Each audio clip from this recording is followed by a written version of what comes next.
kita kedatangan seorang personal coach online tanpa gym bisa membentuk tubuh. Ya, David Pan. Ya, keren sekali. Cie. Hihi. Selamat datang, Halo, Coach selamat David. pagi, Kobe. Pagi Atma semuanya, Namaste. Atma Iya. Namaste. Ya,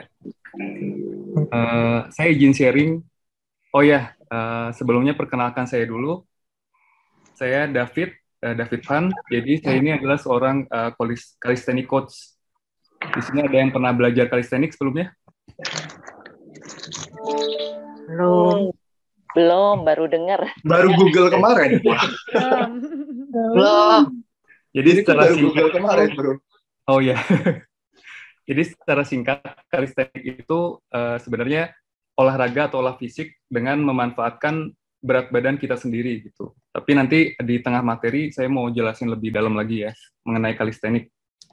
Nah sebelumnya saya mau sharing PPT dulu ya, Kobe, bentar. Ya, silakan.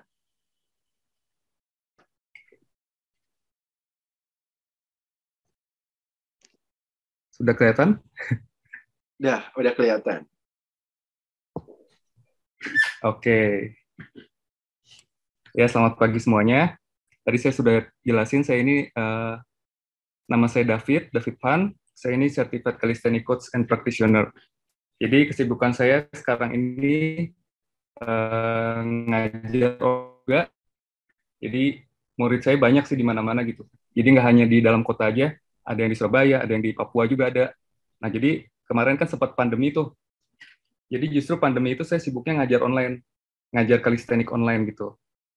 Terutama waktu pandemi kemarin tuh kan banyak orang-orang yang akhirnya di rumah terus, jadinya malah sibuk nyemil kan, makan sembarangan gitu. Akhirnya berat badannya ada yang naik 10 kilo, ada yang naik 5 kilo, macam-macam.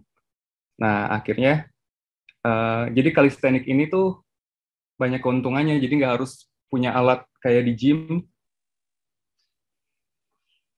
tapi kita kayak berat badan sendiri atau alat seminimalisir mungkin juga bisa buat ngebentuk badan kita sendiri. Tapi tentunya kalau cuma ngelakuin calisthenics aja itu nggak cukup. Tentunya harus ada faktor lain. Oke, sebelumnya tema kali ini saya mau bahas tentang rahasia ampuh untuk membuat tubuh ideal. Gitu.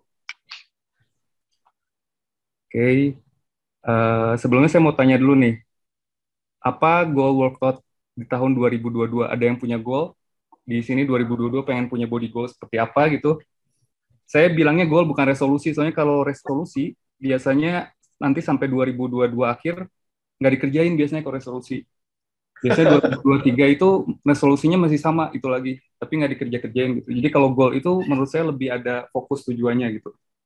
Nah, mungkin bisa di-chat goalnya apa? Ayo, siapa yang mau ngechat? Ya.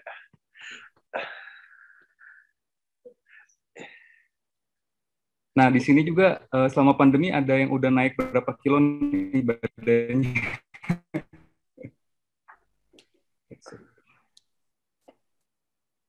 Goalnya tubuh ideal. Idealnya seperti apa? Ya. Oke, jadi sebenarnya kalau fitness goal itu kita bisa bedain menjadi tiga. Bisa ada yang pertama itu bisa jadi general health, yang kedua itu body transformation, lalu yang ketiga itu bisa buat sport performance. Nah, kalau oh ya ini ada yang goalnya sehat dan langsing, turun berat badan 10 kilo. Ya, yang menambah berat badan juga ada yang mau menambah. Jadi ada juga orang yang susah susah gemuknya, jadi kurus terus kan itu bisa bawaan juga genetik. Tapi bisa juga kita pakai surplus surplus kalori gitu. Oke, ya jadi fitness goal itu ada tiga. Yang pertama itu general health, yang kedua itu body transformation, bisa juga sport performance ya. Kok hilang ya bentar? Share screen-nya masih ada nggak? Hilang. Hilang ya? Masih? Masih? Bentar. Enggak. Masih Hilang ada, ya? tapi putih. Putih ya? Iya. Coba saya stop dulu.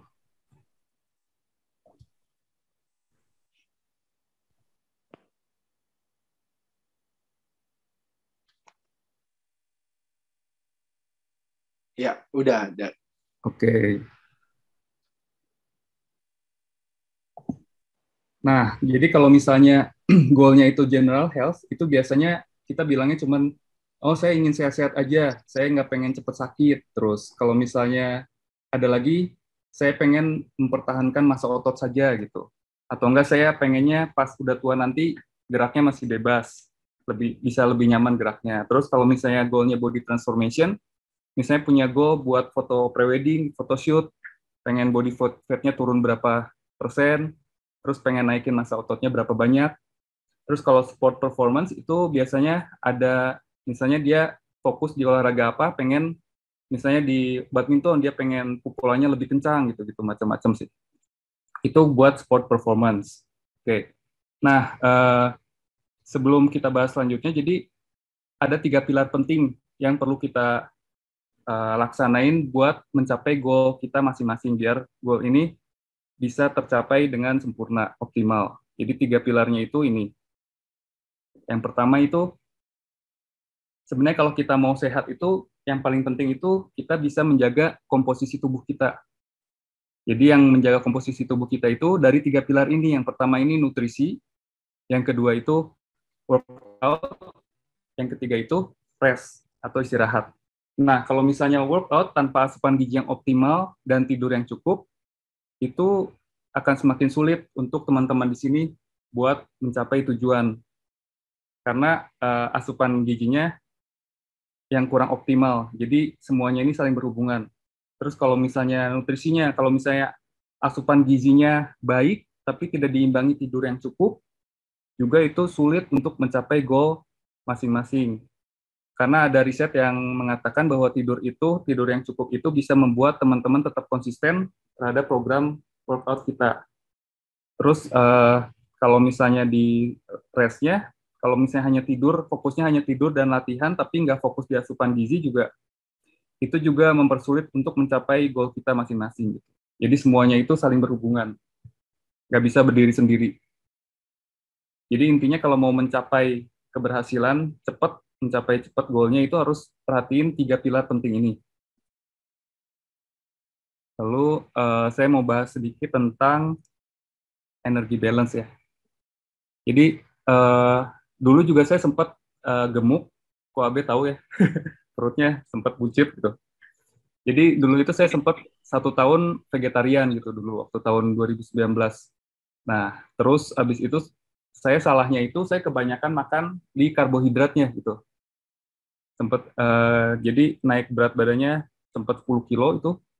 Jadi saya kebanyakan makan tepung dan karbohidrat. Nah, karena kan kalau makan sayur hijau aja kurang kenyang ya kalau vegetarian. Jadi akhirnya, tapi sebenarnya bukan salah vegetarian, salah sayanya gitu. Jadi saya kebanyakan dikenyanginya sama karbohidrat, tepung-tepungan kayak perkedel gitu, macam-macam. Nah, harusnya itu kita carinya karbohidratnya yang kompleks, harusnya terus bisa dikenyangin sama kacang-kacangan, proteinnya yang banyak gitu. Tahu tempe itu kan bisa diperbanyak. Jadi protein itu sebenarnya bisa membuat kita memperlama rasa kenyangnya. Kalau karbohidrat malah kita jadi lebih cepat lapar lagi kalau sering makan karbohidrat gitu. Soalnya insulin di dalam tubuh kita itu naik turunnya cepat kalau kebanyakan karbohidrat. Oke. Sedikit konsep energy balance. Oke. Nah, jadi ini cuman saya jelasin sekilas aja. Jadi kalau di dalam sistem energi tubuh kita itu ada energi masuk, ada energi keluar. Energi masuk itu kita dapatnya dari makan dan minum. Terus kalau energi keluar, kita tuh tidak hanya keluarnya tuh melalui latihan, tidak hanya melalui olahraga aja kalau kalori keluar itu. Jadi kebanyakan orang tuh salah kaprah kalau kalori keluarnya itu dianggapnya hanya kalau pas olahraga aja kita mengeluarkan energi yang kita konsumsi itu gitu. Nah, energi keluarnya itu sebenarnya lebih detailnya ada di sini nih. Oke. Nah, jadi pertama-tama teman-teman di sini tahu apa itu kalori? Nah, jadi kalau kalori itu sebenarnya itu satuan energi. Jadi sama seperti rupiah kalau dalam satu mata uang Indonesia ya. Nah, kalori itu namanya jadi satuan dalam energi, itu kalori. energi yang kita makan tuh. Yang makanan kan banyak kalorinya, karbohidrat kalorinya berapa, protein berapa gitu. Terus ada energi yang masuk ke tubuh kita, itu energi intake. Ada juga energi yang kita keluarkan atau energi expenditure. Nah, kalau energi intake itu kita dapetin dari makanan dan minuman. Jadi pada saat kita konsumsi makanan dan minuman, itu kita dapetin energi. Dan energi itu dalam bentuk kalori. Gitu. Nah, terus kita lihat di sini, ini di gambar ini di PPT, itu semuanya total daily energy expenditure. Jadi energi yang kita keluarin. Jadi dibagi dua tuh. Ada yang non-resting energy expenditure, jadi itu 30%, ada juga yang resting energy expenditure, itu 70%. Nah, yang paling banyak itu di resting energy expenditure, itu ada BMR namanya, basal metabolic rate. Nah, jadi saya bahas dulu yang basal metabolic rate ya, itu paling besar energinya yang kita keluarkan itu sebesar 70%. Jadi, itu sebenarnya gunanya untuk bertahan hidup. Nah, organ yang berada di dalam tubuh kita ini bekerjanya itu setiap saat 24 jam, 365 hari dari kita lahir sampai tutup usia. Jadi misalnya ini ada pemompaan jantung, filter oksigen, detox tubuh, kerja otak. Nah, itu semua itu berjalan setiap saat gitu. Dan semuanya itu butuh porsi energi yang sangat besar untuk bertahan hidup, atau yang kita sering sebut itu adalah BMR atau basal metabolic rate.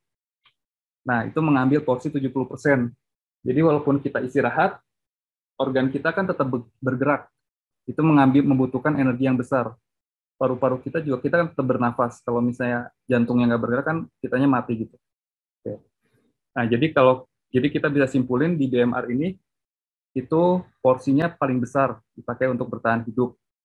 Jadi bukan aktivitas olahraga saja yang mengambil energi yang banyak ya. Maksudnya bukan energi yang banyak, energi olahraga malah dikit.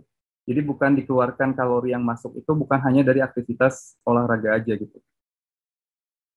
Nah, terus yang kedua, kita lihat di atas yang 30%, itu ada tulisan non-resting energy expenditure ya. Non-resting energy expenditure ini kan dibagi tiga tuh, ada NEET, ada TEF, ada EAT. Nah, saya bahas dulu yang TEF deh. Itu yang thermogenetic effect of food. Jadi itu sebenarnya kemampuan pencernaan kita untuk mendigest makanan, untuk memproses makanan yang masuk. Jadi makanan yang masuk itu juga perlu energi untuk diproses ya. Jadi karena makanan itu kan mengandung makronutrisi dan mikronutrisi. Nah, jadi kalau makronutrisi itu ada karbohidrat, protein, lemak. Nah, itu tuh digunain dicerna, prosesnya itu membutuhkan energi juga. Jadi energi untuk mencerna si protein, karbohidrat, dan lemak. Nah, itu energinya tuh beda-beda untuk mencerna makronutrisi masing-masing itu. Yang paling besar itu protein sih, yang butuh tenaga yang besar. Tapi rata-rata itu sekitar 10% energinya yang dibutuhin untuk mendigest si makronutrisi itu. Jadi kayak misalnya kalau di dunia di dunia keuangan kan kita ngomongnya to make money, we need to spend money. Tapi kalau misalnya energi itu, kita perlu energi untuk mendigest energi lagi, jadi energi lagi gitu, mendigest energi lagi. Tapi jumlah energi yang dibutuhkan itu kalau di TEF, thermic effect of food, itu hanya 10%. Yang paling besar tetap yang DMR, basal metabolic rate. Ya, terus ada dua lagi, yang satu NEAT, yang satu EAT. Nah, kalau EAT dan NEAT itu lebih ke aktivitas fisik kita. EAT itu exercise activity thermogenesis. Nah, kalau yang NEAT itu non-exercise activity thermogenesis. Nah, kalau EAT itu justru malah kecil, cuma 5%, kayak aktivitas olahraga kita, kalorinya dari semuanya itu. Tapi kalau NEAT itu non-exercise activity, itu 15%, karena kita lebih banyak menghabiskan waktu melakukan aktivitas sehari-hari itu dibandingkan olahraga. Kayak misalnya nih sekarang saya lagi bicara, terus kepala saya goyang kiri, goyang kanan, itu masuknya NEAT. Terus kayak misalnya lagi meditasi, terus kita memberkati bumi, bisa gini, yang di meditasi, Twin Hearts Meditation, ini kan gerak nih tangannya ke atas, itu juga masuknya NEAT. Non-exercise activity thermogenesis. Jadi itu aktivitas kita jalan kaki, Misalnya kita goyang-goyang kaki lagi duduk, atau enggak lagi sambil dengerin saya, misalnya nyatet, goyang-goyang tangan, itu semua masuknya NEAT, Non-Exercise Activity Thermogenesis gitu.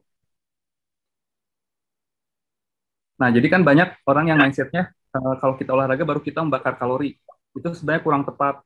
Jadi olahraga itu hanya salah satu cara untuk membakar kalori. Dan di sini kita lihat cuman 5% kan nilainya.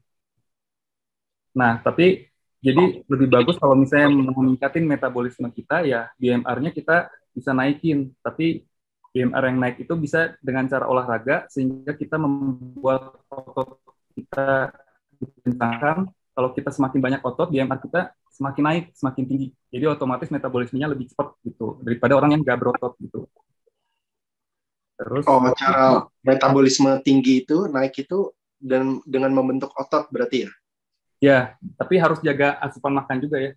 Jadi bukan cuma otot juga. Sebenarnya kalau misalnya orang-orang yang berat, jadi BMR itu bisa dipengaruhi sama tinggi sama berat badan juga sih. Orang yang lebih tinggi dari kita pasti BMR-nya lebih tinggi juga. Orang yang lebih besar badannya lebih gemuk. Tapi tergantung kan komposisi tubuhnya. Ada yang BMR-nya besar, komposisi tubuhnya banyaknya lemak gitu daripada ototnya gitu. Yang bagus itu justru ototnya lebih banyak. Ibaratnya kayak gini sih. Jadi ibaratnya ada 2 mobil. Nah, mobil yang satu 100 cc, mobil satu lagi 1000 cc. Diisi bensin full, terus kita panasin dua-duanya. Nah, dipanasin dua-duanya, yang mobil A atau mobil B yang bensinnya habis duluan. Yang mobil 100 cc atau yang 1000 cc?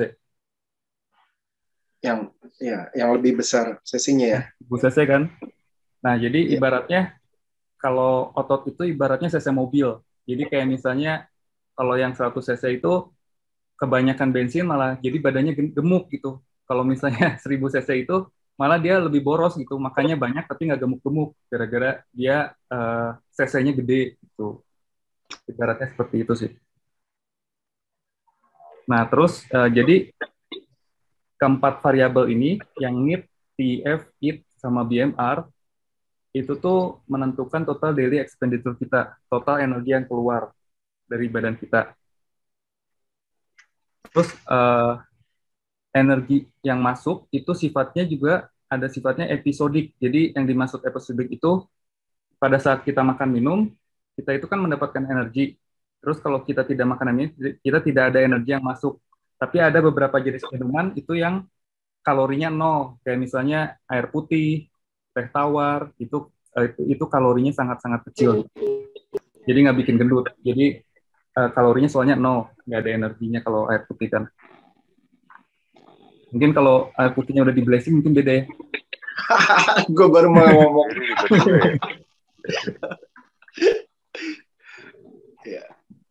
Oke, selanjutnya di sini ada yang masih belum mengerti mengenai total daily energy expenditure. Oke, selanjutnya ini energy balance. Oke.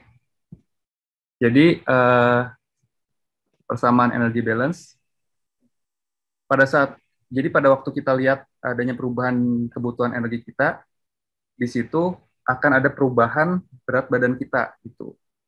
Yang pertama saya bahas energy maintenance yang di tengah atas. Jadi waktu kita masuk ke dalam kondisi maintenance, di mana jumlah energi intake itu sama dengan jumlah energi yang keluar. Jadi energi masuk sama dengan jumlah energi keluar, terus kita maintain dalam jangka waktu yang lama. Nah, itu kita ada di kondisi yang maintenance kalori atau energi maintenance. Dan jadi dalam kondisi maintenance ini, berat badan kita akan stabil, nggak ada perubahan, nggak akan naik, nggak akan turun. Tapi ya jadi intinya kita harus maintain terus jumlah energi yang masuk sama yang keluar itu harus sama gitu. Nah, itu yang maintenance tuh yang paling atas. Terus kalau yang bawah yang surplus, kalau kondisi surplus itu kalau kita makannya lebih besar nih, misalnya jumlah asupan energi yang masuk lebih besar, tapi jumlah aktivitas kita sehari-hari itu kecil gitu. Itu surplus. Sebenarnya ada 3 skenario sih yang surplus ini. Jadi yang skenario pertama, ada 3 kemungkinan. Yang pertama itu kita makannya lebih banyak dari aktivitas kita. Jadi aktivitasnya sama, tapi kita makannya nambah gitu. Nah, itu skenario pertama. Terus skenario kedua itu misalnya kita makannya sama, tapi aktivitasnya turun. Nah, itu juga bisa surplus kalori. Terus kalau misalnya kita makannya nambah, yang ketiga itu makannya nambah sama aktivitasnya turun. Itu juga surplus kalori. Nah, kalau dalam jangka waktu lama kita lakuin ini, itu bisa ngalamin kenaikan berat badan. Jadi buat teman-teman yang susah naikin berat badan, harus lakuin ini, surplus kalori ini. Oke. Gitu. Soalnya kan ada beberapa teman yang justru kesulitan naik berat badan. Tapi kebanyakan dari kita kan pengen turun ya berat badan. Atau maintenance kalau udah stabil, udah ideal badannya gitu. Nah, terus kalau misalnya kalori defisit, itu juga ada 3 skenario juga buat kalori defisit. Yang pertama itu bisa makannya dikurangin, aktivitasnya dinaikin. Jadi jumlah makannya itu lebih sedikit daripada aktivitas yang kita lakuin. Itu juga bisa. Terus makannya sama, tapi aktivitasnya dinaikin, bisa. Terus makanan dikurangin, aktivitas dinaikin, itu juga bisa. Jadi ada 3 skenario gitu. Nah, kalau mau lakuin penurunan berat badan, kita harus lakuin skenario ini yang defisit kalori.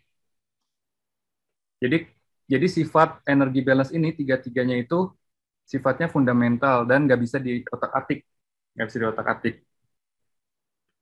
Nah, kalau misalnya mau naikin berat badan, kayak tadi saya bilang, itu harus surplus kalori. Terus untuk menurunkan berat badan itu harus kondisi defisit. Tapi kalau misalnya badannya udah ideal, kita harus pertahanin dengan kondisi maintenance gitu. Nah, tapi perubahan ini nggak bisa cepat, nggak bisa cuma 1-2 hari langsung berubah ya. Jadi tetap harus butuh proses uh, untuk mempertahankan energi balance ini. Oke. Nah, selanjutnya kita juga harus tahu komponen tubuh kita, berat badan kita, komponennya ada 5. Nah, tubuh kita ini kan tersusun dari ada berat otot, berat tulang, berat lemak, berat air, dan berat organ. Berat dosa nggak ada? Ya itu bisa ya, berat dosa. Jadi kalau misalnya kita kebanyakan kan cewek ngelihat timbangan naik dikit udah stres kan. Naik dikit, padahal yang naiknya itu kan bisa aja hari ini misalnya belum BAB, bisa, atau enggak kebanyakan minum air, bisa. Itu kan justru yang beratnya di air. Bisa juga beratnya kayak karena belum BAB gitu. Nah, kalau misalnya yang bahaya itu yang lemaknya naik memang. Jadi makanya harus punya alat ukur yang lebih spesifik. Jangan cuma mengukur berat badan secara keseluruhan. Tapi kita harus lihat kadar lemaknya berapa, kadar tulangnya berapa, airnya berapa, organnya berapa. Biasanya eh, lebih ke lemak, air, sama otot sih yang ada di spesifik di timbangan yang itu. Yang kayak di gym-gym tuh. Gitu. Tapi kalau yang murah juga ada yang merek Xiaomi gitu. Banyak. Nah, terus jadi berat badan manusia ini sebenarnya terdiri dari 2 komponen kalau kita lebih spesifik lagi. Yang pertama itu ada fat mass, dan yang kedua itu fat free mass. Nah, kalau fat mass itu kan lemaknya aja, yang kedua itu fat free mass. Kalau jadi kayak bobot murni sama bobot lemak. Bobot murninya itu ada berat air, berat otot, berat organ, sama berat tulang. Nah, kalau fat mass-nya itu cuma lemaknya aja.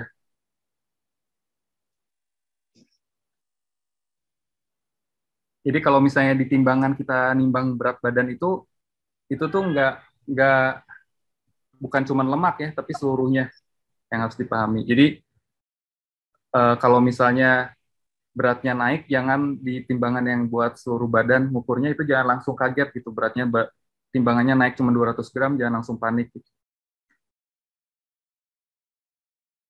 Nah, terus kalau misalnya berat badan itu, kalau ada kan yang pengen, yang tiap hari tuh nimbang berat badan gitu. Nah, itu tuh pasti di timbangan tuh naik turun, nggak mungkin selalu stabil angkanya. Misalnya timbangannya di 60 terus, nggak mungkin. Karena itu tuh timbangan itu selalu fluktuasi. Nggak mungkin sama. Jadi fluktuasi berat badan itu terjadi setiap hari dan itu semua itu normal ya. Kalau misalnya kita mau ukur berat badan kita tuh harus sama misalnya sebelum makan tiap pagi. Nah, itu lebih spesifik kan. Jadi sebenarnya kalau misalnya saya sendiri ditanya berat badan berapa, saya ngucapinnya antara ini dan antara itu gitu. Misalnya kadang kan 70, kadang 72 gitu. Nah, antara 70 sampai 72 gitu. Jadi nggak ada angka pasti timbangan berat badan itu gitu. Soalnya fluktuasi setiap hari gitu.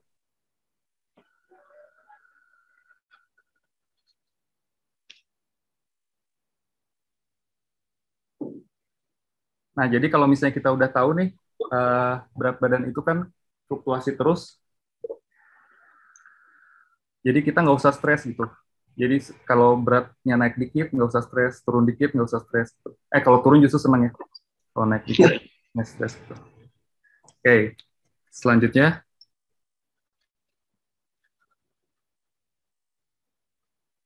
Oke, saya pengen jelasin mekanisme kalau perut lapar dulu.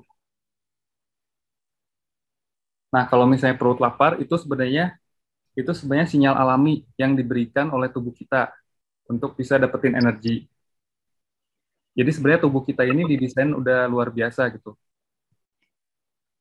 Jadi tubuh kita itu bisa dikasih sinyal macam-macam. Misalnya kapan kita harus makan, kapan kita harus tidur, kapan kita pas latihan tuh udah saatnya istirahat gitu, nggak boleh diforsi lagi latihannya. Itu kita sebenarnya udah dikasih sinyal sama tubuh kita sendiri gitu. Cuman banyak orang yang kurang sensitif sama sinyalnya itu. Nah, sekarang misalnya rasa lapar nih. Gimana sih terciptanya rasa lapar ini di badan kita? Jadi kan sebenarnya rasa lapar itu ada hubungan komunikasi antara perut kita sama otak kita gitu. Jadi misalnya otaknya bilang ke si perut, udah lapar belum gitu, perlu tenaga nggak? Terus si perutnya kan respon, iya nih perlu makan. Atau misalnya makanannya udah cukup gitu. Nah, cara komunikasinya itu antara otak dan perut kita itu pakai hormon komunikasinya. Jadi makanya hormon itu banyak disebut sebagai chemical messenger juga, chemical messenger gitu. Nah, kalau misalnya kita lihat di sini ada komunikasi dua arah. Nah, kalau hormon rasa lapar itu kita kenalnya disebut dengan grelin. Grelin. Nah, hormon ini diproduksinya sama perut, dari perut. Jadi hormon ini yang ngasih tahu ke si otak kalau misalnya, gue lapar nih, saya perlu energi.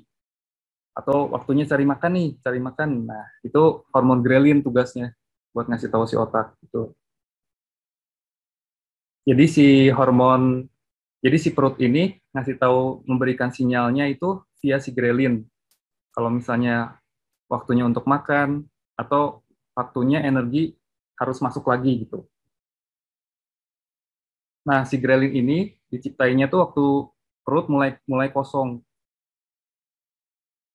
Waktu gulanya itu mulai ada tanda-tanda penurunan gula darah. Nah itu saatnya kita restock lagi energi yang masuk ke tubuh. Nanti langsung akhirnya kita cari action kan, langsung kita cari makan ke restoran gitu. Nah, kalau misalnya makanannya udah masuk ke perut, itu nanti dikirimin lagi ke sel-sel yang membutuhkan di tubuh kita. Terus nanti akan muncul namanya hormon insulin yang diciptain sama pankreas. Ini nama hormon insulin di bawah ini. Nah, sebenarnya kalau hormon insulin ini fungsinya mirip sama GoFood. Jadi dia tuh nyebarin makanan-makanan ke sel-sel yang membutuhkan.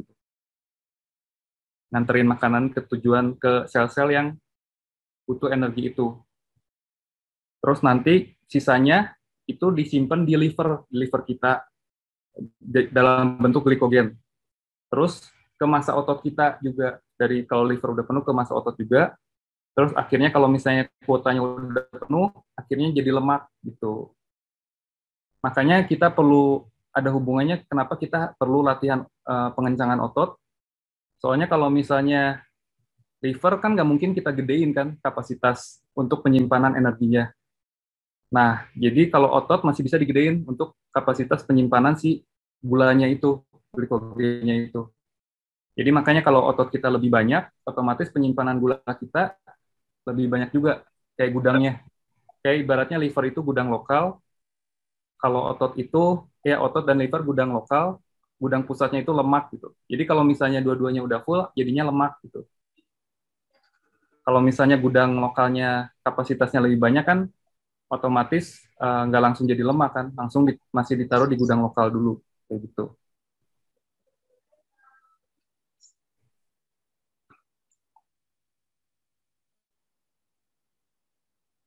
Oke, selanjutnya. Oh ya, ini kalau misalnya hormon lapar itu namanya leptin. Jadi dia yang ngasih tahu ke otak kalau hormon kenyang maksudnya, sorry. Kalau hormon kenyang itu leptin. Jadi dia si lemak ini yang ngasih tahu ke si otak kalau misalnya dia udah kenyang atau gimana, udah cukup gitu makanannya. Oke, next.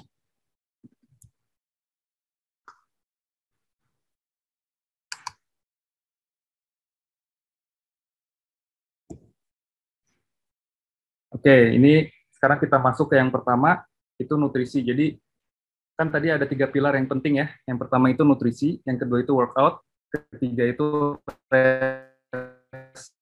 Nah, pertama nutrisi, apa sih yang harus kita masukin? Kita harus lihatnya ngukurnya pakai apa biar kita bisa tahu makanan yang proper gitu, yang layak untuk kita. Jadi pertama kita harus perhatiin ini sumber, jumlah, penyajian, sama timingnya. Oke, dari sumber itu kita tahu ada makronutrisi. Makronutrisi itu ada karbohidrat, protein, sama lemak. Nah, kalau mikronutrisi itu kayak vitamin-vitamin dan mineralnya gitu. Nah, sumbernya itu misalnya karbohidrat. Karbohidrat itu ada karbohidrat yang proses, ada karbohidrat yang kompleks. Karbohidrat yang kompleks itu lebih bagus. Jadi, karena GI-nya itu lebih rendah. GI itu glycemic index. Jadi, glycemic index itu tingkat penyerapan gula ke aliran darah kita. Lebih cepat atau lebih lambat. Gitu. Kalau yang kompleks itu lebih lambat tingkat penyerapannya, jadi lebih bagus. GI-nya rendah. Yang kompleks apa aja, bro? Yang kayak nasi merah, gitu-gitu. Ubi rebus. Kalau yang proses kan yang nasi putih. Iya. Tepung-tepungan, tepung terigu, itu yang proses. Nah, terus sumbernya dilihat dari situ. Jadi kita ambilnya sumbernya yang kompleks, yang karbohidrat. Terus kalau protein juga sumbernya apa? Protein itu sumbernya macam-macam kan. Ada yang hewani, ada yang nabati. Cuman kelebihannya yang hewani, asam aminonya lebih lengkap daripada yang nabati. Nah, terus kalau misalnya kita vegetarian nih, udah proteinnya ya dari nabati kan udah pasti. Tapi kita harus kombinasi lebih sering yang protein di nabati, karena kan asam aminonya tidak selengkap di hewani. Jadi jangan tiap hari makannya cuma tahu tempe. Jadi harus kita kombinasi jamur-jamuran gitu-gitu macam-macam. Asam amino itu fungsinya buat apa sih? Kalau asam amino? Asam amino itu ada banyak di protein. Jadi untuk jaringan-jaringan, untuk membuat jaringan-jaringan baru yang udah rusak diperbaiki kan sama protein itu. Oh iya. Salah satunya itu. Nah, terus lemak juga sama. Lemak juga kita harus pilih sumbernya yang bagus. Bukan berarti lemak yang digoreng itu. Jadi lemaknya tuh lemak yang bagus kayak dari kacang-kacangan, itu ada lemaknya kan. Terus dari alpukat, itu lemak yang bagus gitu. Nah, terus penyajiannya gimana? Penyajiannya ya kita harus semuanya harus menghindari yang digoreng-goreng gitu. Jadi lebih mengutamakan kayak dikukus, di steam, direbus. Sebisa mungkin hindari yang goreng-gorengan. Sebenarnya bukannya kita harus selamanya hindari nih. Kalau sekali-kali makan gorengan nggak apa-apa, tapi nggak boleh terlalu sering gitu. Terus misalnya kita makan karbohidrat proses yang nasi putih, bukan berarti nggak boleh makan nasi putih. Boleh nasi putih, tapi tergantung aktivitas kita. Ada orang yang anti karbohidrat kan. Karbohidrat itu perlu. Karbohidrat itu perlu, tapi tergantung aktivitas fisik kita. Kalau misalnya kita mau olahraga berat, nah itu perlu karbohidrat yang cukup banyak gitu. Terus kalau misalnya kita aktivitas fisiknya nggak terlalu berat, ya ngapain karbohidrat banyak? Ya, jadi karbohidrat itu kan gula untuk energi. Nah, terus selanjutnya, nah ini hindari pemakaian minyak goreng, mentega, margarin, santan, tepung, gula. Gitu. Kalau sekali-kali nggak apa-apa, ingat ya. Bukan berarti harus. Nah, oke, jumlahnya. Tadi kan penyajian sumber udah, terus penyajiannya gimana udah, terus jumlahnya. Jumlahnya itu pokoknya kalau saya sendiri protein itu harus lebih besar jauh daripada karbohidrat. Jadi misalnya proteinnya 2 telapak tangan, karbohidratnya sedikit aja, misalnya setengah kepal atau 1 kepal. Nah, terus sumber lemaknya juga dari yang bagus-bagus. Sebenarnya di daging protein juga udah ada sumber lemak sebenarnya. Kayak kita makan ikan di steam juga lemaknya udah ada sebenarnya. Jadi udah sekaligus sama si dagingnya itu biasanya lemaknya. Iya. Gitu. Jadi intinya sih kalau misalnya makan itu, nah ini nih, timing. Makan itu ya jangan kita makannya itu pas lagi lapar-lapar banget gitu. Itu nanti kita jadi kalap kan. Nah, terus Oh, makan sehari 3 kali. Jangan di skip. Terus sarapan itu penting, jadi masukin protein yang banyak pas sarapan. Jadi kalau saya sendiri, sarapannya biasanya telur rebus 3, campur buah. Nah, udah itu aja. Buah juga sebenarnya nggak boleh terlalu banyak ya. Buah itu kan ada fruktosa, jadi ada gulanya juga. Gulanya yang di buah itu hanya bisa diproses di liver, jadi nggak bisa diproses di otot gitu. Jadi livernya nanti kalau kebanyakan buah bisa fatty liver juga. Buah itu oh kan gitu. orang Iya. kan yang anggapnya buah itu bagus terus kan, tapi kalau kebanyakan juga kurang bagus, soalnya gulanya juga tinggi buah itu. Kecuali beri-berian tuh, kalau beri-berian itu gulanya rendah. Oke. Jadi buah yang Iya. Kalau yang intermittent fasting itu, maksudnya dalam arti kata kan itu dia cari masuk 18 ya. jam. Ah, Intermittent fasting itu masuknya ke timing juga sebenarnya. Itu salah satu metode juga, metode puasa ya. Jadi iya. kayak kita kan misalnya kita awal-awal jangan langsung lama dulu kalau intermittent fasting. Iya. Intermittent fasting itu bisa awal-awal 12 jam dulu nggak apa-apa. 12 jam, terus naik ke 14 jam, terus naik ke 16 jam. Harus bertahap sih itu. Jadi itu masih boleh minum air putih sih. Tapi ingat airnya jangan yang berkalori minumnya. Jadi sama aja kalau yang berkalori, misalnya kita lagi intermittent fasting minumnya teh manis itu nggak boleh kan masuk kalori juga. Ada kalori Iya. di teh manisnya, gulanya masuk juga. Nah, intermittent fasting juga bagus. Terus kalau misalnya, ya jadi pertama kita kalau makan misalnya udah kelaparan nih, biar kita nggak kalap, biasa harusnya gini. Jadi kalau saya sendiri sih biasanya minum dulu air putih 2 gelas, minum dulu air putih, terus habis itu pertama makan sayur dulu, sayur hijau dulu masukin, habis sayur hijau masukin, baru masukin proteinnya banyakin, terakhir karbohidrat kayak gitu. Oh, Soalnya banyak karbohidratnya malah terakhir. Nggak boleh ya, sambil gitu. Nasi sambil sama ikan gitu. boleh juga sih sebenarnya, cuman porsinya tetap yang kayak jumlah Oh, tadi, porsinya oh lebih ya. kecil daripada protein. Soalnya kalau Lebih misalnya banyak, ya kalau kita lebih misalnya banyak lauknya ya. benar lebih banyak lauknya. Kalau misalnya kita masukin karbo dulu, nanti takutnya jadinya proteinnya nggak masuk gitu sih. Proteinnya jadi Oh, kebanyakan gitu. Jadi kebanyakan orang Indo itu banyaknya tuh mengkombinasikan karbohidrat dan lemak. Kayak misalnya nasi udah karbohidrat digoreng nasi sama lemak. Akhirnya ya jadi obesitas kalau keseringan kan. Apalagi oh. banyak banyak orang Indo yang makannya karbohidrat kebanyakan, aktivitas fisiknya cuma duduk di kantor terus. Kan tadi saya bilang kalau karbohidrat itu tergantung sama aktivitas fisik kita. Kalau aktivitas fisik kita sedikit, nggak usah makan karbo yang banyak. Soalnya karbo itu energi. Kalau energi nggak dikeluarin, kayak yang tadi penyaluran gudang lokal dan gudang pusatnya nanti gudang lokalnya kepenuhan, akhirnya jadi lemak kan ke gudang pusat akhirnya. Si gulanya itu, si glikogennya. Jadi, nah itu harus utamain protein dulu. Jadi kebanyakan tuh yang kurang protein daripada kurang karbohidrat. Protein itu bagusnya 0,8 sampai 2 gram per kilogram berat badan kita. Jadi kalau misalnya untuk orang yang aktif olahraga, 2 gram per kilogram berat badan kita. Kalau misalnya untuk minimal itu 0,8 kali berat badan kita.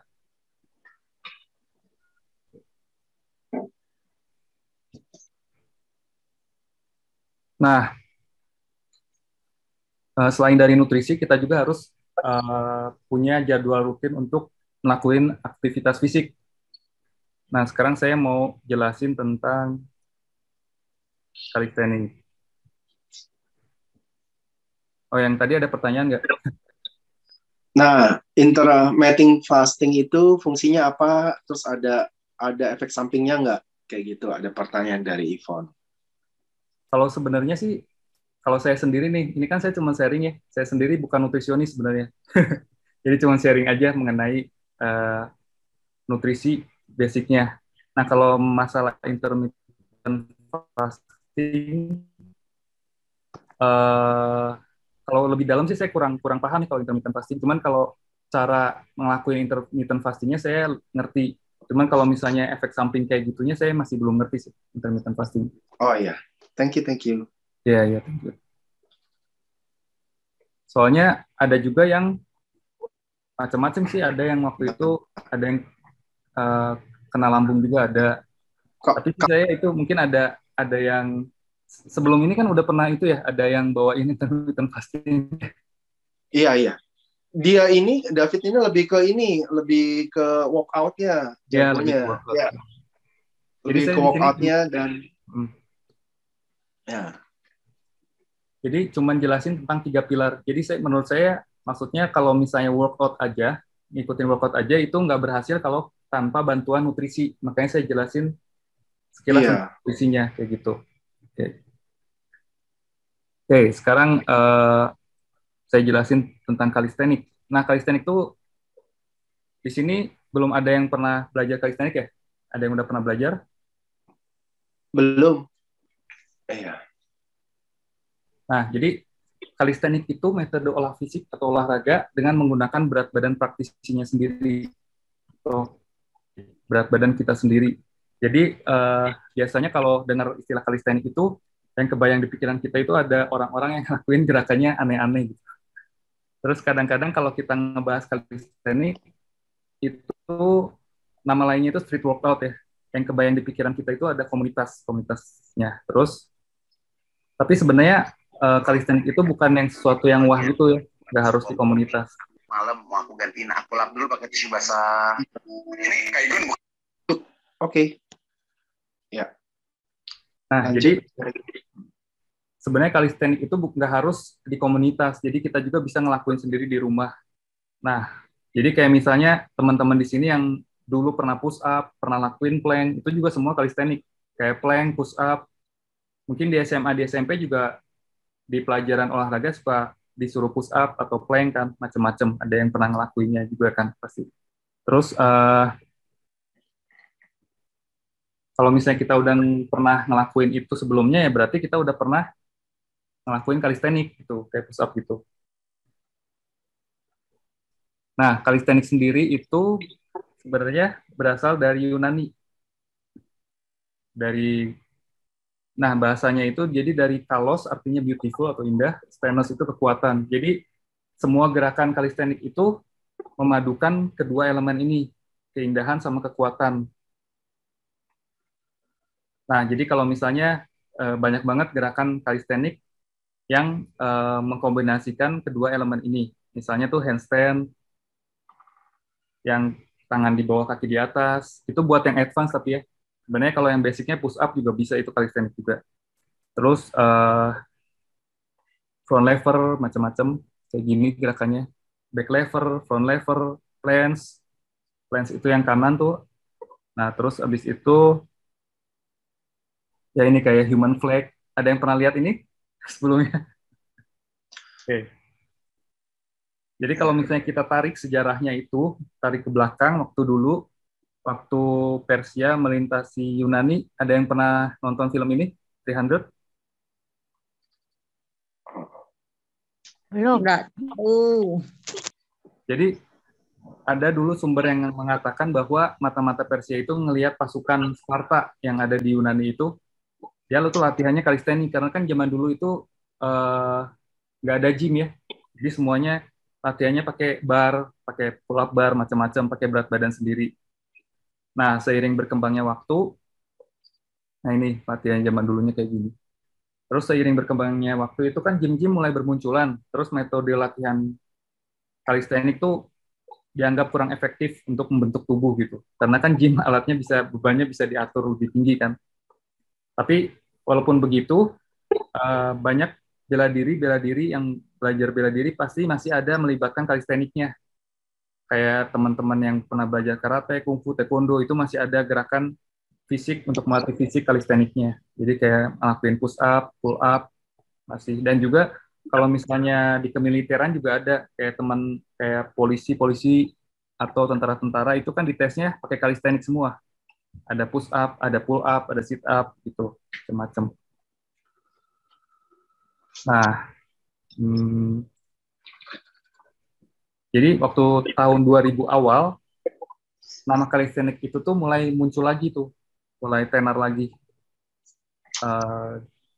Jadi mulai ada fasilitas umum di kota-kota besar itu yang kayak gini nih tamannya nih, banyak tiang-tiang, banyak bar-bar kayak gini. Nah, pertama itu mulainya itu di Brooklyn dulu di New York, Amerika Serikat. Jadi pertamanya di situ dulu, habis itu waktu 2005 tuh kan muncul YouTube, akhirnya banyak nyebar di YouTube juga tuh gerakan-gerakan kayak gitu, akhirnya nyebar ke Eropa Timur, ke Rusia, sama sekitarnya. Jadi namanya juga bisa street workout, ada yang pakai nama street workout, ada juga yang pakai nama calisthenics, itu sama aja sebenarnya. Nah, sejarahnya kayak gitu sih. Nah, terus latihan-latihan basicnya itu sebenarnya kayak gini calisthenics tuh. Walaupun latihannya cuman squat, push up, pull up, plank yang kayak gini, tapi ini kalau dilakuin rutin itu hasilnya lumayan, apalagi dikombinasi dengan nutrisi dan pola istirahat yang itu. Untuk pull up itu stepnya gimana sih supaya bisa pull up? Soalnya kan kadang untuk awal untuk pull up narik itu kan susah banget gitu. Itu ada step-stepnya. Jadi pertama itu kita bisa latih punggung dulu di matras, nggak harus pull up. Bisa pakai handuk, terus kita tarik handuknya jadi towel pull up namanya. Jadi kita posisinya telungkup, tangannya megang handuk, terus kita tarik ke dada.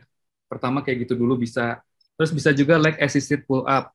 Bisa juga dengan cara kalau ada kursi atau box, kita naik ke box, terus kita ngegantung, tapi kakinya masih di box. Itu juga bisa. Bisa juga kita pakai tali yang dililitin ke tiang pull up barnya, terus kakinya kita cantelin di situ, kita juga bisa pull up. Lama-lama dihilangin talinya, akhirnya bisa pull up gitu. Iya. Nah, jadi kalau misalnya kita harus kombinasi gerakannya. Kalau misalnya kita latihan di rumah, itu harus kombinasi gerakannya kayak buat melatih otot dada, pakai push up, atau buat ngelatih otot perut, sit up, pakai otot bokong dan kaki, pakai squat, terus punggung itu pull up, atau enggak L-sit buat perut juga bisa. Jadi ada progresinya, ada regresinya. Ini saya tunjukin sedikit video mengenai calisthenics nih ya. Kayak gini calisthenics. Tapi ini yang advance. Contohnya kayak gini.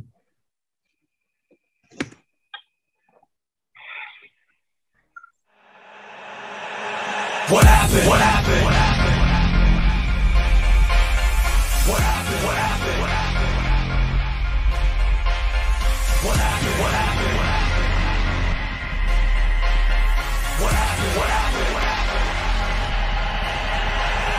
What happened? Your DMD became the illest. What happened? Phony MCs is getting finished. What happened? Face defeat and we the winners. Wicked with the lyrics in a minute, you're diminished. What happened? Your DMD became the illest. What happened? Phony MCs is getting finished. What happened? Face defeat and we the winners. Wicked with the lyrics in a minute, you're diminished. What up is the hardest motherfuckers I got rhymes Bounce by the buckets, make you niggas wanna suck it. Look, I'm the epitome of God gifted. When I busted my first rap, the whole planet shifted. Your mind to the next best hemisphere, next level shifted, so you best to just step it in. Check my gear. I got flavor, mad hip hop. I'm in front of the roughest neighborhood and I get shot. When niggas start hating shit, run over your crew like the new thing with Patriots. Crazy, but I'm also the laziest. Never turn on the TV, so I don't know who Chase is. When the two when they are getting worse, see I'm only getting better. Niggas too old, Jay Young and Russia. The under pressure, what happened? The DMD became the illest. What happened? Phony Nah, kebanyakan pakai barbar kayak gini. face to feet, and we the winners. Working with the Oke. you're diminished. What happened? The DMD became the illest. What happened? Phony MCs Ini from Leicester. face to feet, and we the winners. Working with the lyrics in a minute, you're diminished. And people say back in the day he wasn't like this. He's stuck in a cycle of drugs, sex, and violence. Nicer effects on your iris. Gingivitis, he rubs through the gums of plenty of biters. Excalibur weaponry wielder. You dare to step into the deadliest fielder.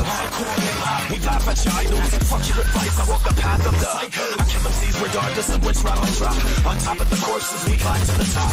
Who's next to rock? Cause he thought he was heavy. The last one retired when I tore through his belly. Disciples are ready to reboot the system. People know that I'm not seen to have vanished. They ask me what happened. What do I act funny? I stay brain dead like I got bitten by a rat monkey. Oke, nah alat-alat yang biasa kita pakai itu kayak gini. Kalau misalnya di rumah, jadi kita nggak selalu harus ada tiang kayak gitu. Yang kayak itu kan biasa di taman-taman kota. Biasa alat-alatnya itu kalau calisthenics itu biasanya pakai pull up bar yang merah hitam itu di atas. Itu bisa kita cantelin di kusen pintu. Terus kita bisa pakai parallels untuk push up atau push up bar.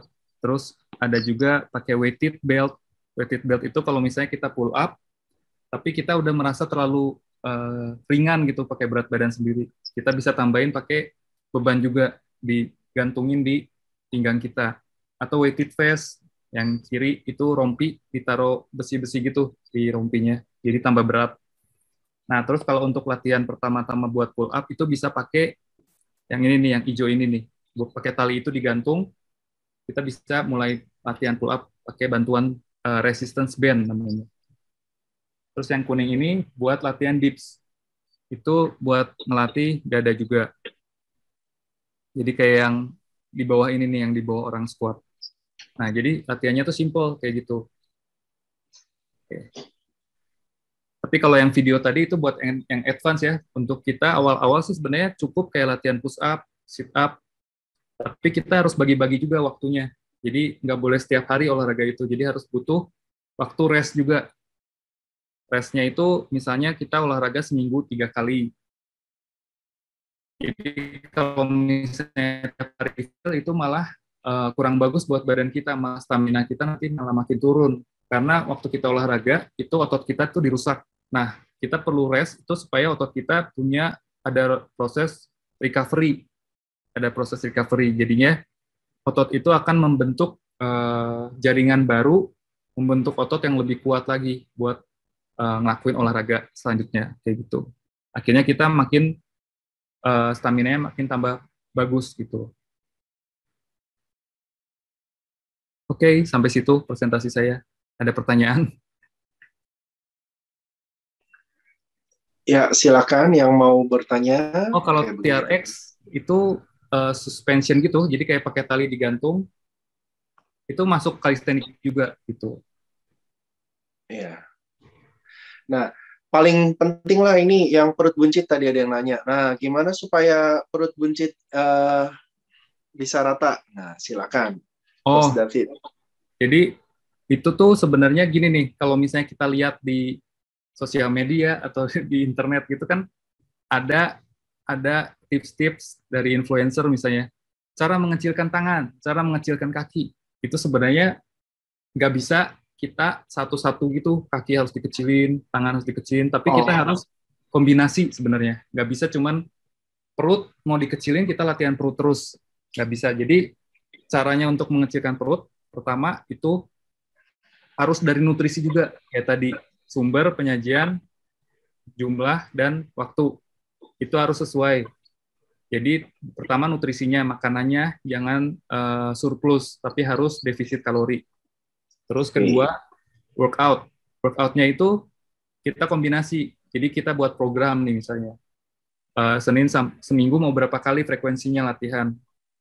Misalnya kita seminggu cuma ada waktu 2 kali gitu, 2 kali mau latihan.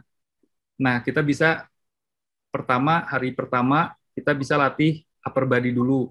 Hari kedua kita bisa latih lower body. Jadi upper body apa aja? Kayak misalnya kita latih buat push up, pull up, ditutup sama latihan perut. Kayak leg raises, ngecilin perut juga. Tapi kombinasi semua, jadi nggak bisa cuman latihan sit up doang, nggak bisa. Tapi kita harus kombinasi. Iya. Sama nutrisi dan restnya juga harus benar gitu. Cuma kalau misalnya buat perut, misalnya latihan perut doang gitu nggak terlalu efektif ya. Misalnya perut sama yang upper juga tetap kita latih. Seluruh badan harus kita latih, nggak bisa cuma salah satu bagian. Jadi kayak misalnya, ya makanya kalau lihat ada influencer di sosial media yang ngomong cara latihan mengecilkan tangan, kita cuma latihan tangan doang, nggak bisa itu. Karena kita tuh ibarat badan kita tuh satu kesatuan gitu, satu kesatuan, dibagi-bagi kaki doang, tangan doang gitu. Tapi kita harus latih semuanya, harus latih, ada hari-hari latihan bagian ini, ada hari-hari latihan bagian kaki kayak gitu. Jadi kalau mau kecilin perut ya pertama dari nutrisi, kedua kita buat program workout-nya, frekuensinya berapa kali seminggu, terus kita harus latih seluruh badannya gitu. Siap-siap. Ya. Ya, Hani ada mau bertanya, Hani? Ya, halo Coach, thank you penjelasannya. Ya. Aku mau nanya, kalau misalnya untuk mencapai seperti itu, berarti kita, kalau saya kan overweight, berarti saya harus turunin berat badan saya dulu gitu ya, baru membentuk otot gitu, Coach. Begini sih, jadi kalau misalnya perempuan sama laki-laki, kalau laki-laki itu kadar lemaknya dibilang over fatnya udah obesitas, itu di atas 25%. Kalau perempuan di atas 30%, itu baru obesitas. Nah, terus kalau misalnya orang obesitas, kita pertama-tama kita memang harus beratnya diturunin dulu, tapi beratnya tuh maksudnya lemaknya ya. Lemaknya diturunin.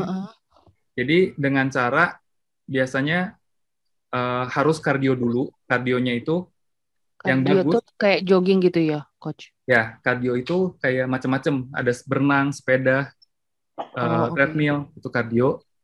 Nah, kardionya itu paling bagus dilakuin sebelum sarapan pagi-pagi. Karena kenapa pagi-pagi sebelum sarapan? Soalnya kadar gula kita lagi rendah-rendahnya waktu sebelum sarapan itu. Jadi bagus kita latihan sebelum sarapan. Nah, sorenya kita latihan beban. Beban itu macam-macam. Bisa beban fisik, berat badan sendiri, bisa beban di gym pakai alat, itu bisa. Jadi harus kombinasi dua-duanya. Oh, tetap harus ada beban juga ya, nggak kardio aja gitu ya? Ya, nggak bisa. Kalau impact aja ya gitu ya? Ya, kardionya ya yang santai aja kardionya. Beban juga wajib harus dikombinasi, biar menjaga massa otot juga. Jadi kalau misalnya orang yang mau nurunin berat badan, otomatis tuh kadang massa ototnya jadi ikut turun juga. Jadi untuk menjaga massa otot supaya turunnya tidak terlalu jauh, kita harus tetap latihan beban pakai body weight atau alat kayak gitu.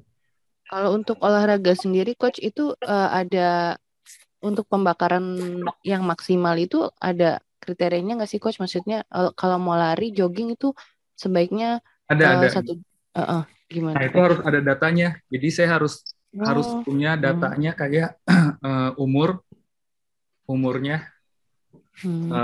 Nanti saya hitungin gitu. Itu jadi ada data dari umur dan heart rate itu, detak jantungnya di posisi mana, itu pembakaran lemak lebih maksimal.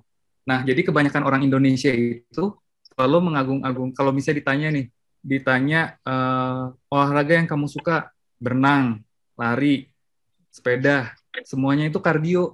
Jadi orangnya tuh jarang yang suka latihan beban gitu. Padahal mulai umur 30, otot kita kan menyusut 1% setiap tahunnya kan. Nah, terus kalau kita nggak latihan beban, maksudnya itu kardio itu bukannya jelek ya. kardio itu bagus, tapi itu khusus untuk otot jantung, bukan otot rangka. Jadi otot kita tuh ada 3, otot halus, otot jantung, dan otot rangka. Kalau otot halus tuh yang ada di dalam organ tubuh tuh, atau mata juga itu ada ototnya, otot halus itu, yang nggak terlalu kelihatan ototnya. Kalau otot jantung tuh di jantung kita, kalau otot rangka tuh yang sebagian besar di tubuh kita itu otot rangka paling besarnya. Paling banyak menduduki tubuh kita itu otot rangka. Nah, terus kebanyakan orang itu kan olahraganya kardio. Nah, terus dia tuh jarang latihan otot rangka. Jadi dia cuma latihan otot jantungnya doang. Nah, terus banyak orang yang nggak tahu sistem energi. Jadi sistem energi itu kayak, misalnya ibu-ibu nih, dia mau nurunin berat badan misalnya. Terus habis itu dia latihan kardio. Kebanyakan tuh misalnya, atau enggak bapak-bapak juga, atau kardio tuh lari. Nah, sistem energinya itu, misalnya dia treadmill. Dia tuh mau nurunin lemak, larinya tuh 30 menit dia tuh. Nah, setelah 30 menit itu, dia berhenti larinya.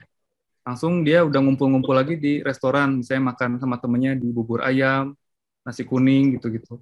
Padahal dia nggak tahu kalau sistem energinya itu baru ngebakar lemak, treadmill itu baru ngebakar lemak setelah 30 menit. Tapi setelah 30 menit dia malah ada di bubur ayam gitu, makan sama teman-temannya. Nah, itu kan malah masukin lagi kalori, jadinya ngebakar lemak. Jadi awal-awal itu olahraganya tuh, kalau kardio itu nggak langsung ngebakar lemak, tapi gula dulu yang dibakar. Kalau gulanya udah habis, baru lemaknya yang kebakar gitu. Nah, kalau beban itu cara tercepat untuk membakar gula gitu. Jadi kalau misalnya gulanya udah cepat kebakar, akhirnya lemaknya ikut kebakar gitu. Kayak gitu sih. Hani, udah cukup? Ada lagi? Coach, umur berapa sih, Coach? 20 berapa? Apa udah kepala 3? Siapa yang nanya itu? Ada. Aku masih mau nanya, Coach. Ya. Silakan. Untuk apa namanya tadi kan jangan jangan biarin tubuh kita lapar. Berarti Ya. harus sering makan gitu ya? Ya, kalau misalnya kita sering makan, tapi porsinya jangan terlalu besar, itu malah metabolisme kita malah lebih bagus. Soalnya kan bekerja terus energinya. Bukannya, kan ada, ya. Aku soalnya pernah ikut diet gitu, dia one meal a day gitu. Only 1 meal a day. Oh, sebenarnya tergantung sih dietnya tipe apa dulu. Kalau misalnya ini masalahnya tuh menaikkan metabolisme. Jadi kayak misalnya kan tadi ada thermic effect of food kan, itu kan butuh energi tuh buat mencerna. Jadi balik lagi ya itunya. Balik lagi ke yang tadi yang tadi TDE tuh, total daily expenditure itu kan ada 4 tuh, ada TF, ada yang GMA. Nah, kalau kita makannya lebih sering, tapi ingat ya, sumber makanannya apa dulu, harus dilihat dulu detailnya. Kalau misalnya makannya sering tapi mau kurangin lemak nggak boleh makan gorengan gitu ya kali ya? Iyalah, kalau gorengan kan lemak jahat. Iya, tapi enak, Coach. Iya. Kali-kali kalau saya tuh gini sih ngatur pola makannya. Jadi kalau saya biasa memang saya utamain protein.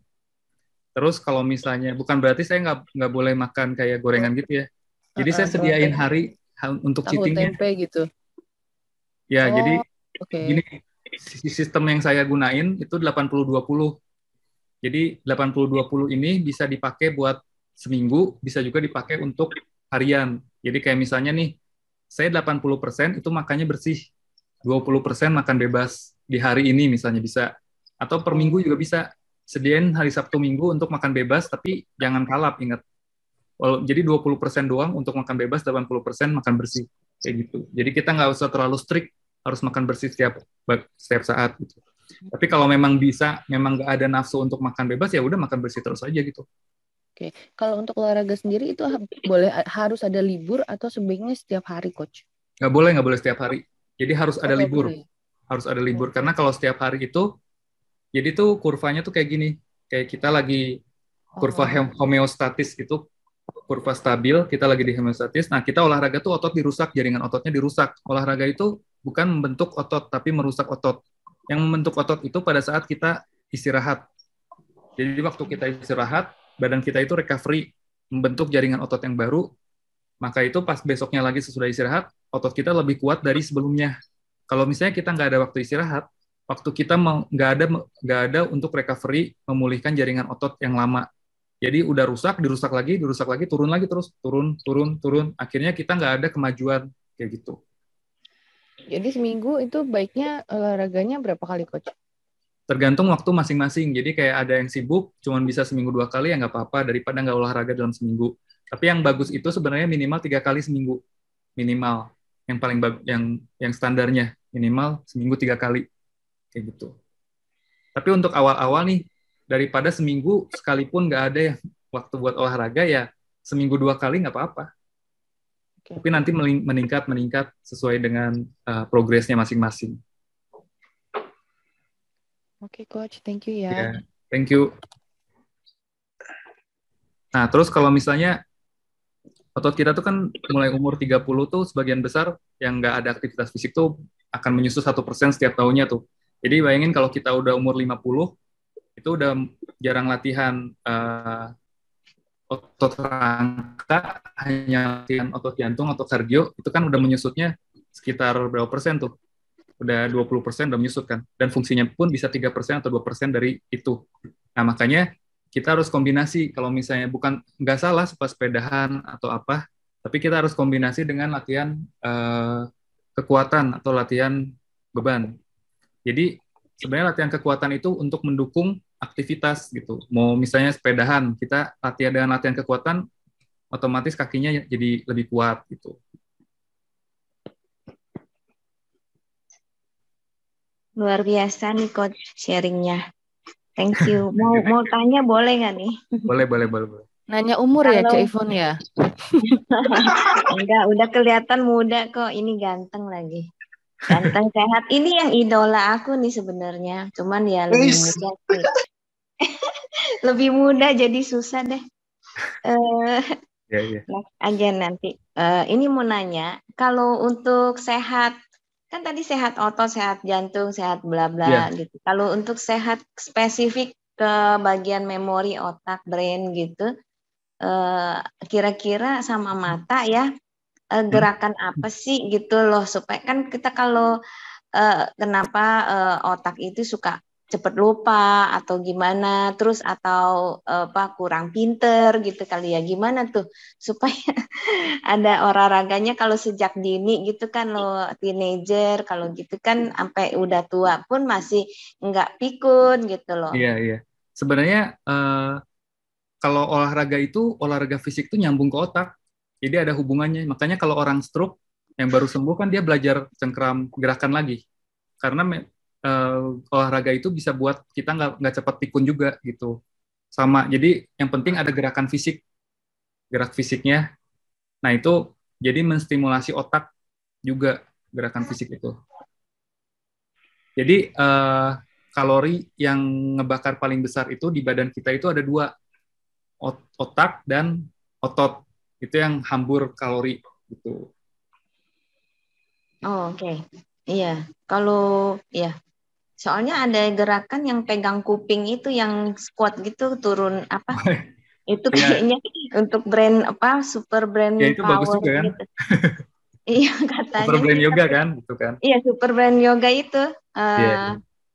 Terus sama mata supaya mata kita tetap bagus, itu ada gerakan mata atau makanannya, sumber makanan untuk mata apa aja gitu. Kalau mata sih sebenarnya saya bukan dokter mata juga ya. Tapi kalau saya dulu sebenarnya waktu kecil udah plus sebenarnya. Saya dulu waktu SD tuh udah plus matanya. Terus semakin besar saya itu plusnya semakin turun gitu. Malah jadi 0, malah cuman silinder. Jadi waktu saya SD itu udah plus 7 sebenarnya. Cuman saya tiap hari dikasih sama mama saya itu jus wortel terus. Jadi minum jus wortel dulu waktu kecil sih. Nah, terus kalau misalnya olahraga untuk mata sih ya itu ikut senam itu aja. Yang untuk mata. Kalau spesifik untuk mata sih saya kurang gitu jelas ya. Cuman senam buat sebelum meditasi kan itu ada senam matanya juga kan. Iya, betul. Membersihin aura matanya kan. Iya. Mesti sering dicuci juga ya matanya ya. Ngelihat yang indah-indah ganteng seperti Coach David. Iya betul tuh, Kak Obe hadirin yang seperti ini dong, semangat ya. Thank you. Ya udah Yvonne yang lain deh, next. semangat. Semangat banget. Ilmunya ada, orangnya pinter, baik. Waduh, kalau mau untuk supaya jadi gimana tuh ke coach latihannya gimana? Oh, kalau saya sih sekarang online semuanya. Jadi saya biasanya Hatimu. assessment dulu sebelum kita, misalnya ada klien nih mau latihan bareng. Saya biasanya sesi one on one dulu sama dia. Saya tanya dulu background-nya apa, terus jadi ada pengaruh juga antara stres psikologis, stres lingkungan terhadap goal kita untuk mencapai optimal, itu ada hubungannya. Jadi saya lihat dulu ada cedera apa atau ada pernah trauma apa, itu juga ada hubungan sama fitness goal. Gitu. Bisa menghambat juga kalau misalnya ada stres keluarga, misalnya suka berantem sama suami istri atau ada tekanan di tempat kerjaan, sama fitness goal juga itu pengaruh gitu. Jadi nggak maksimal dia ngelakuin olahraganya gitu. Pola tidurnya gimana, itu saya tanya juga sih kalau misalnya assessment. Nah, habis itu baru saya bikinin program buat klien saya. Jadi dia frekuensinya bisa berapa kali seminggu, terus dia tuh ada lemah di otot bagian mana gitu-gitu. Oh, oke. Nanti kalau mau japri aja ya. Iya, bisa. Udah. Nomor teleponnya udah saya kasih di chat, Instagramnya juga silakan. Bisa add Instagram saya, bisa di chat di Instagram saya. Iya. Last question boleh nggak nih? Boleh. Question, kan tadi kan katanya tidur harus berkualitas. Nah, tipsnya gimana supaya tidur kita berkualitas nih? Nah, sama coach, berapa jam ya minimal ya sehari? Minimal itu 7 jam. 7-8 jam minimal. 7 Terus jam kalau misalnya, sebenarnya saya juga bukan dokter tidur ya, tapi maksudnya kalau dokter tidur, dokter Andreas. Iya, tapi aktivitasnya apa sebelum tidur itu supaya membantu kita tidurnya lebih nyenyak gitu. Kalau saya sharing aja, jadi kalau misalnya tidurnya biar lebih nyenyak, harus minim cahaya di kamar, terus habis itu jangan lihat gadget dulu, jangan lihat gadget atau apa, matiin semua, karena itu pengaruh juga. Terus ya dari sumber makanan juga pengaruh. Ada makanan yang bisa bikin melek terus. Biasanya minum susu hangat sih sebelum tidur. Gitu. Oh iya, oke, mantap. Ya kayak gitu. Susu ibu maksudnya ya? Coach, itu ada yang nanya kalau umur 60 tahun. Susu Nona, tahu Cap Nona. Babe. Oh, kalau umur 60 tahun sebenarnya macam-macam sih. Jadi bisa, misalnya dia kaku, nggak bisa squat, bisa wall sit. Wall sit itu kayak duduk di belakangnya tuh tembok, tapi kita duduk terus gitu, isometrik namanya. Jadi diem aja duduk di tembok, tapi tanpa kursi ya. Jadi bersender ke tembok, posisinya squat itu bisa. Tapi tergantung, harus di assessment dulu sih, dilihat dulu dia ada cedera di mana, takutnya kurang lentur di mana. Nah, nanti disesuaikan gerakan olahraganya seperti apa gitu. Jadi kalau calisthenics itu kita nggak harus kayak tadi bisa loncat-loncat macam-macam gitu. Tapi awal bisa misalnya nggak bisa push up, itu ada prosesnya lagi. Nanti bisa saya bimbing juga. Push up bisa di push up di tempat yang lebih tinggi dulu. Jadi kayak misalnya di tembok atau di meja, atau bisa push up pakai lutut. Itu jadi semuanya ada tahapan-tahapannya. Nggak langsung advance bisa push up itu. Nggak. Ya, ada lagi pertanyaan? Mau tanya dong. Ya. Ini kan aku kan dulu suka yoga. Ya. Tapi kok kayaknya waktu sering yoga itu kok jadinya kayaknya otot bahu sama otot tangan itu kok jadinya kayak besar, kenceng sih kenceng, tapi kayaknya besar jadi kayak cowok gitu ya. Kalau kecilin tangan, ada nggak sih caranya, Coach? Kecilin tangan. Sebenarnya besarnya segimana dulu? Sebenarnya kalau misalnya, kan banyak nih cewek yang takut ototnya besar atau gimana kayak cowok. Tapi sebenarnya hormon cewek itu nggak ada hormon testosteronnya tuh minim. Jadi jangan takut latihan otot, besar-besarnya pun nggak akan sebesar cowok gitu sebenarnya. Kecuali kalau cewek itu pakai suntik steroid atau hormon testosteron ya, bisa jadi kayak cowok. Makanya di atlet-atlet di Amerika gitu kan pernah lihat kan ada cewek yang kayak cowok bentuknya gitu. Itu sebenarnya dia disuntik pakai steroid. Jadi serajin-rajinnya cowok, serajin-rajinnya cewek latihan beban gitu, badannya tuh malah jadi seksi. Nggak gede kayak cowok gitu sebenarnya. Malah makin kencang gitu. Tapi kalau misalnya yang rangkanya udah besar, ketika di olahragain lagi, bukannya jadi tambah ototnya jadi tambah membesar ya? Tergantung goalnya. Kalau misalnya goalnya mau besarin sama kencengin doang, itu ada lagi gerakannya. Kayak misalnya nih push up, dia mau hanya untuk daya tahan otot aja. Push up-nya repetisinya dibanyakin. Kalau dia untuk membesarin badannya, ya push up-nya jangan banyak-banyak gitu, misalnya kayak gitu. Gerakan repetisinya gitu. Ada buat daya tahan, ada buat penebalan otot kan, masa otot. Tapi kalau cewek itu cowok aja jadiin otot susah, apalagi cewek gitu. Jadi jangan takut cowok berotot, cewek berotot gitu. Soalnya kayaknya ini agak-agak besar deh, apalagi kemarin waktu itu ikut yoga. Wah, kayaknya karena caturangga terus kan, caturangga. Terus sama bahunya Kombinasi juga. aja, kombinasi sama berenang aja. Sama Berenang kaki. itu bukannya jadi lebar bahunya? Tergantung gaya apa dulu, pakainya gaya bebas aja. Oh, gaya katak baru dia lebar bahu Kalau ya? gaya katak itu buat dada. Kalau yang bahunya lebar itu gaya dolphin. Oh, justru gaya bebas nggak bisa lagi. Oh, gaya punggung bisa nggak? Gaya punggung. Nah, belum bisa balance juga, cuma bisa gaya katak aja. Kalau gaya katak itu, kalau bisa kalau misalnya nih kita kelebaran badannya, biasanya saya pakai gaya bebas misalnya, nanti jadi stabil lagi. Terus kalau misalnya kita terlalu kurus, saya biasanya perbanyak gaya dada sama gaya dolphin. Gaya dolphin. Ya. Oh, nanti gaya bebas itu nanti dia bisa ini ya, bisa menyesuaikan ya? Ya, sebenarnya kan gaya bebas kan, ya soalnya kan lurus ke atas ke depan terus gitu. Jadi gerakannya memang bisa menyesuaikan. Oh, oke. Tapi saya harus lihat dulu besarnya emang segimana sih. Waduh, berarti harus ketemu nih kayaknya Koabe kalau nanya mau lihat dulu. Dia orang di Bandung. Open cam. Pos David ini di Bandung. Modus nih. Kalau ke Bandung, Modus nih. temuan aja sama Coach David, oke? Oh, di Bandung ya? Bandung. Oh, kok kita waktu itu ke Bandung nggak janjian? Oh iya, nanti kapan-kapan kita janjian ya. Kalau ke Bandung lagi dengan olahraga bareng di Bandung. Boleh. Kalau Coach David ke meditasi. Jakarta bilang temu fans. Nih udah beberapa fans sudah ada nih. Jadi kalau Pak B datang ke Bandung, adain acara meditasi sama olahraga ya. Waduh. Beneran ya, Coach ya? Udah sampai aratik ya? Good idea tuh. Good idea tuh. Siapa itu? Kobe yang bilang ya. Iya, good idea tuh. Kobe.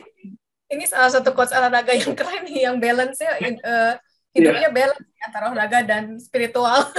Enggak sih sebenarnya masih bolong-bolong saya kalau meditasi.